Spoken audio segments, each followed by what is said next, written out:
People who do nothing all day are not lazy. That belief is comfortable and completely wrong. If laziness were real, it would feel easy. It doesn't. What you call can't start is not a lack of discipline.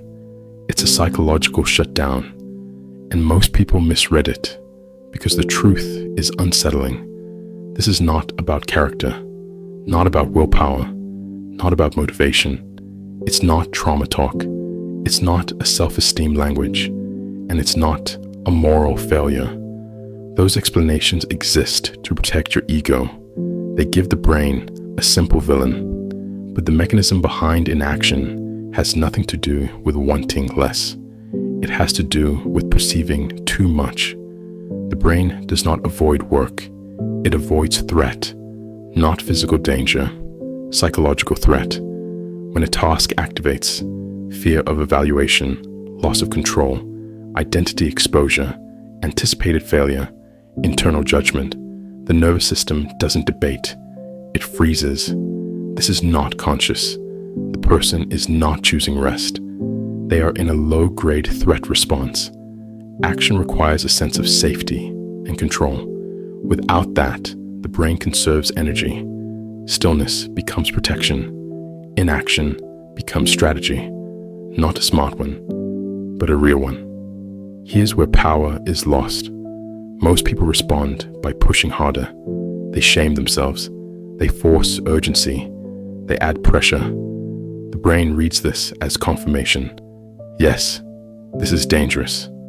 So resistance deepens. The alternative is not motivation. It's frame control.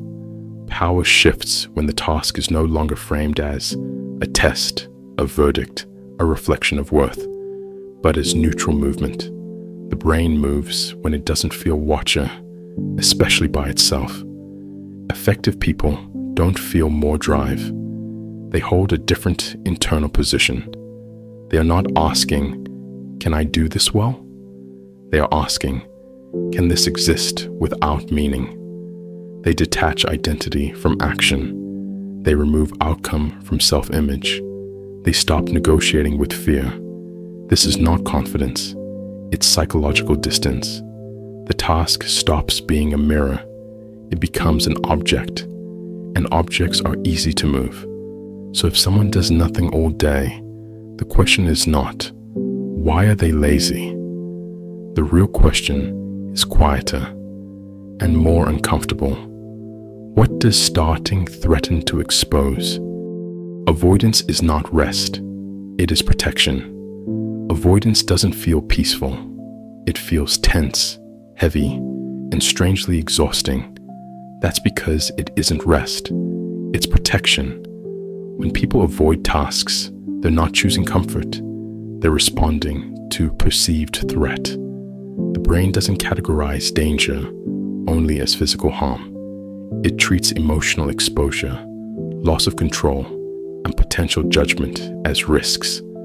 So when a task feels loaded, when it feels like proof of competence, intelligence, or worth, the nervous system intervenes. Avoidance becomes a defensive move. Rest lowers tension. Avoidance maintains it. That's the key difference. During real rest, the body recovers. Breathing slows. Attention softens. During avoidance, the body stays alert. There's constant background anxiety, a low-level pressure that never turns off. This happens because the brain believes action will lead to threat, not failure itself, but what failure might mean. Avoidance delays exposure. It keeps identity intact for one more day. It preserves the illusion of control. From the outside, it looks like doing nothing. Internally, it's active containment. Energy is spent on holding back, not moving forward. That's why avoidance is exhausting, and why shaming it never works. You're not dealing with a lack of drive. You're dealing with a system trying to stay safe. Fear rarely lies in the task itself. It lies in the meaning it conveys. You're not afraid of the task. You're afraid of what it might say about you. And that changes everything. Most tasks are simple on a technical level. Write the message, start the document, open the file. Yet the body reacts as if something serious is at stake. That's because the fear is almost never about the action itself. It's about the meaning the brain attaches to it. The task stops being neutral. It becomes symbolic. It turns into a test of intelligence, a measurement of competence, a verdict on self-worth. At that point, the brain is no longer solving a problem. It is protecting an identity. If the task goes well, expectations rise. If it goes poorly, doubts feel confirmed. Either way, the stakes feel high. So the nervous system treats the task like a threat. Heart rate increases, focus collapses, avoidance appears, not because the task is hard, but because the interpretation is heavy. The brain would rather delay than face a meaning it can't control. This is why people can handle complex problems at work, but freeze over small personal tasks. The danger isn't effort. It's what the outcome might mean. Remove the meaning, and fear weakens. Add meaning, and even simple actions become unbearable. The task was never the enemy. The story attached to it was. The body says no before the mind understands why. Sometimes you don't refuse a task. Your body does it for you, and it does it instantly. The body reacts faster than thought, always. Before the mind forms an explanation, the nervous system has already decided whether something is safe. That decision shows up physically: tight chest, heavy limbs, sudden fatigue, a blank mind. People often misinterpret this as laziness or lack of discipline, but it's neither. It's a nonverbal no.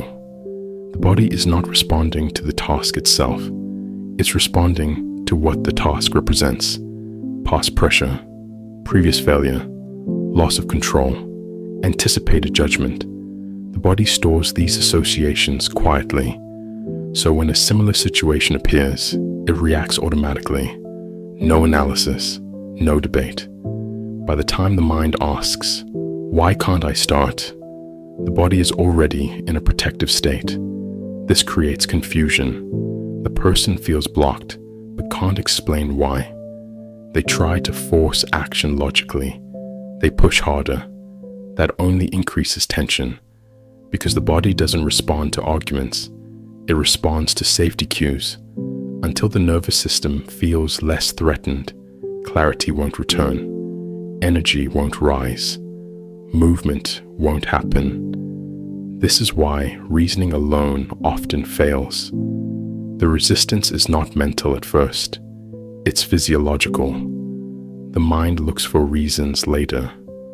The body already made the call. People don't avoid effort, they avoid self-confrontation. You're not avoiding work, you're avoiding yourself. And that's a very different problem.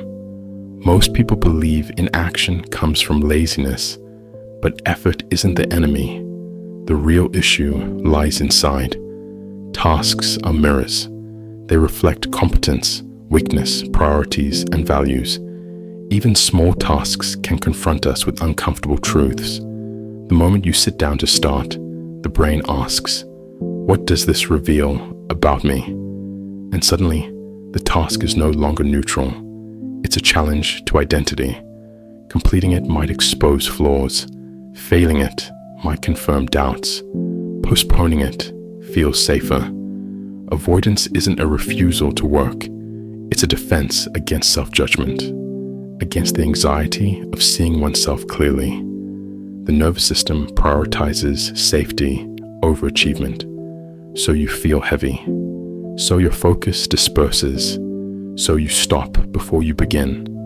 This is why people can tackle huge public projects easily, yet freeze over small personal actions.